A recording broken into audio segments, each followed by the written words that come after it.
My name's Diana, and I like to dance.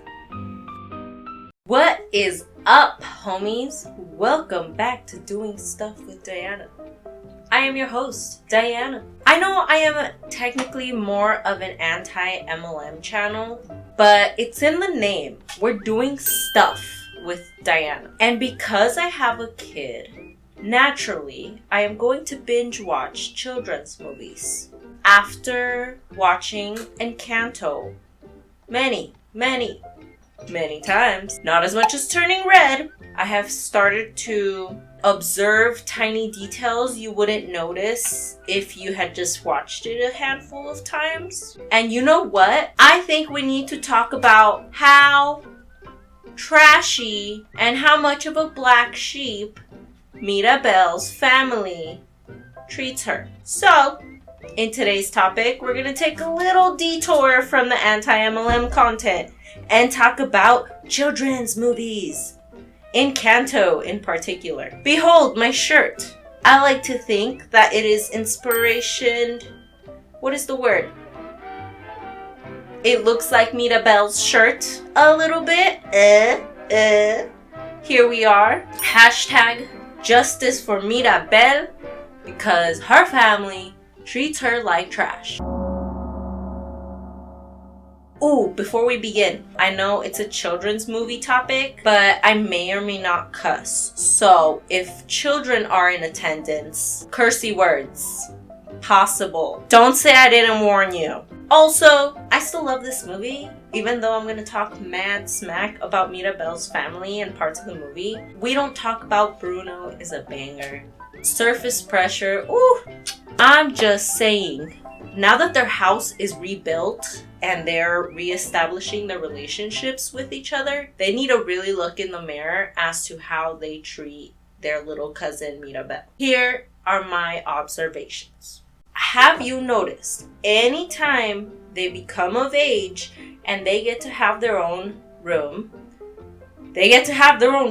but only because they received their powers. And since Mirabel never received her powers, no one ever thought, wait, but she still probably needs privacy. Nah! They just left her in the nursery. That's why she was sharing it with her littlest cousin, Antonio. They share that room because no one thought, okay, well, even though she doesn't have magical powers, let's, I don't know, construct a room on her own so that she has privacy like we all do. Like we were granted with the gift of our powers. In a way that's kind of like subliminal.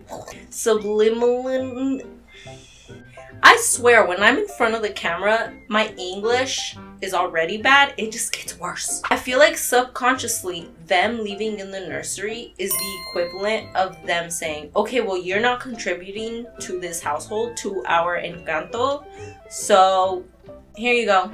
Here's what little we can give you. Also, the fact that they make her do menial tasks that the house literally can do by itself. Can you let the girl not try to make up for missing powers that she can't help? She literally didn't choose it. I bet if it was up to her, she'd be like, oh, I want this and this and this. No, they're subconsciously punishing her for something she cannot help. And even then, at some point, Mirabel makes a little gift and makes an accident or a mistake in the process of making it. And her grandma makes her feel bad. She's like, can you leave the decorations for someone else? Grandma, this is the menial task you guys assigned to me.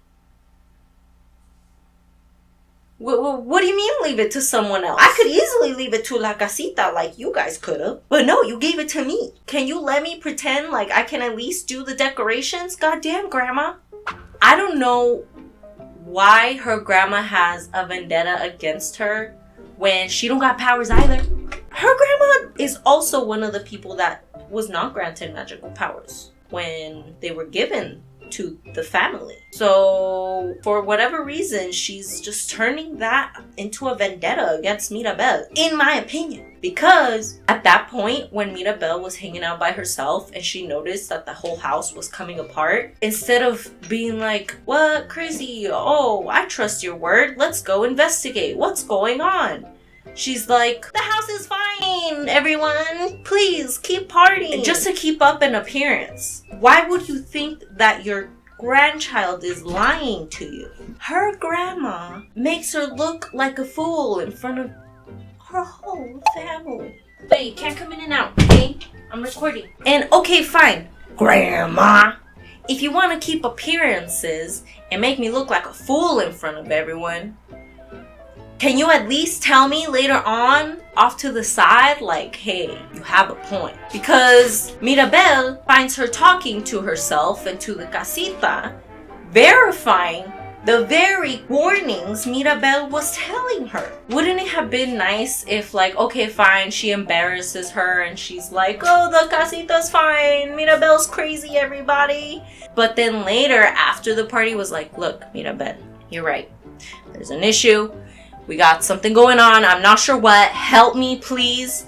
I don't know what to do. Like, let's talk to Casita together so that Mirabel doesn't feel like a crazy person that her very grandma made her feel. Also, when Mirabel's song comes up, it's so sad to me that they were like, yay, family madrigal. Come, everyone, together. Let's take a picture. Knowing that Mirabel is so insecure that she's not able to fully fit in with the family, no one stopped to think, wait, where is she? Let me make sure that she doesn't feel left out right now. Nah, she was off in the crowd somewhere and they were all, wah. It's just kind of messed up to me that, like, no one stopped to consider her in a time like that where they're saying, all of us, Familia Madrigal. Like, I would so feel left out. When I was younger and you're going through that period where you're a preteen and you're self-conscious and you immediately feel like you're getting excluded from the group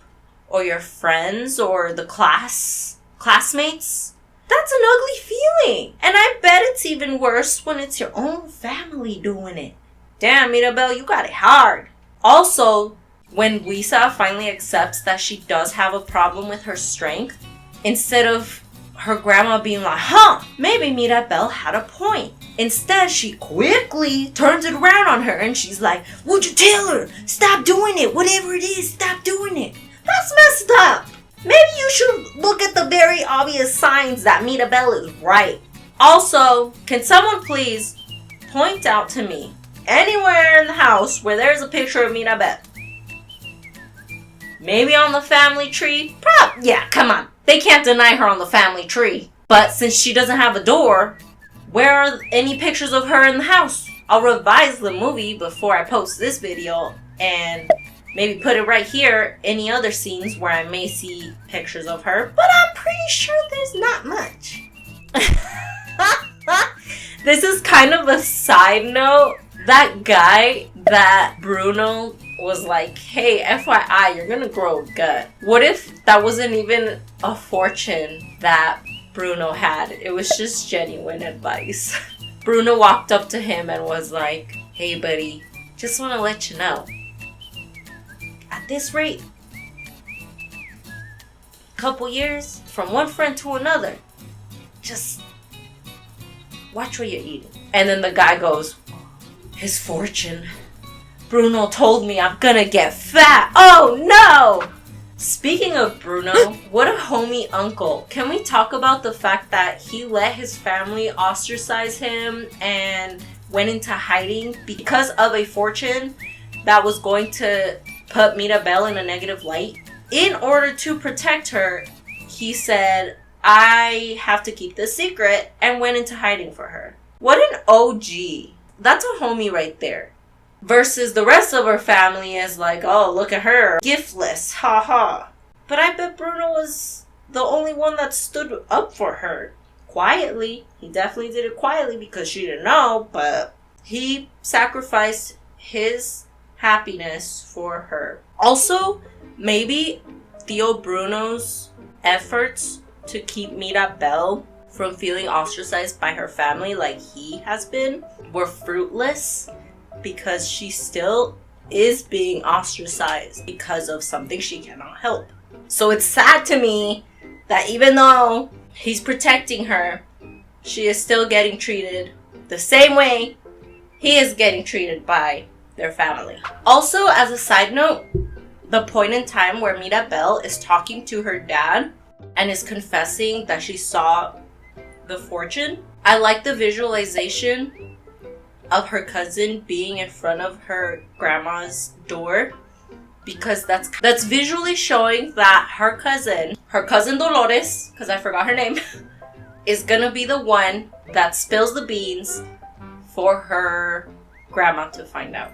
Another part that I thought was messed up was when Mirabel accomplishes hugging her sister Isabela, and they're all happy and together, and get confronted by their grandma. Instead of Isabela sticking up for her sister, her little sister, like, no, she's right, something's wrong with the house, I do feel upset. Instead of that, she just stands there while Mirabel gets pummeled by her grandma with words of how she's messing up the family. Wouldn't you want from one sister to another at that point in time to get defended? Hello, sister. I'm getting yelled at by our abuela. Can you, step in a little bit? She needed me to ruin her. Oh. Abuela, the house is on fire. The roof is coming down over our heads. I'm trying to prevent this from getting worse. Isabela, tell her we just witnessed the candle get brighter when we showed love to each other. Tell her. Help a homie out, bruh. And you know what? That very fight that they're having is the fight that happens before the house completely falls down. And when the house completely falls down, Mirabel runs away. And I was always like, well, that's a little dramatic, don't you think? After your house collapsed? Girl, why are you making this about you? But that's because her abuela made it about her. Right before the house collapsed, in the argument with Isabela, she is making her feel like it's all her fault. That is the last conversation they have before the house collapses. Isabela's out of control because of you. But it is not an excuse for you to hurt this family.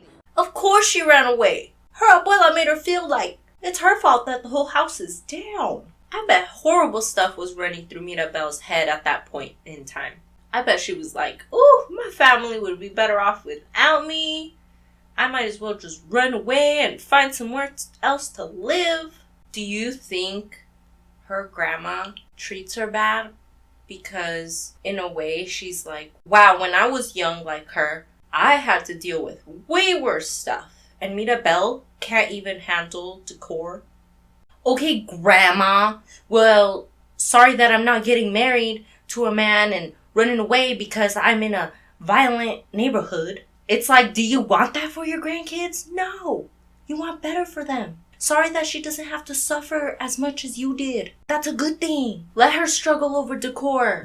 Back in my day, I had to run away from my community and start from scratch and make my own, while Mirabel gets to just lay there in a nursery and clean a little. Kids nowadays don't know how to work hard. Also, in Bruno's rap at the end, he says something about, oh, he has a lot of apologies to give. No, you don't. You didn't do anything wrong. No apologies. Don't give any. If anything, request them from the people in the hood that treated you like trash for you giving them straight up news, and your grandma for making you feel like crap over your gift. Maybe the only person he should probably apologize to is the guy that he was trying to give health advice to. Probably unwanted advice versus a fortune telling. This is a bit of a tangent, but do you think Mirabel has the same hair texture as her Tío Bruno in order to show visually that her future can go both ways? It can either turn to her hiding like her uncle or her becoming her own person. I don't know, that's what ran through my head at some point. Any last thoughts? Do better, Madrigal family. Do better. I saw somewhere that the theory is Mirabel is gonna be kind of like the overseer, like her grandma in the future. I could see that. That'd be kind of cool. I have a feeling she's gonna take over her grandma's position after she receives a good ass apology from everyone. Please and thank you. Like, follow, comment, subscribe. I am at MyMilkshake777 if you would like to follow me on other social platforms. Thanks for listening to me. Feel free to disagree. Feel free to agree. What do you think? Do you think Mirabel was treated like Harry Potter? Leave your thoughts and opinions in the comments. I will see you next week. Peace out, homies.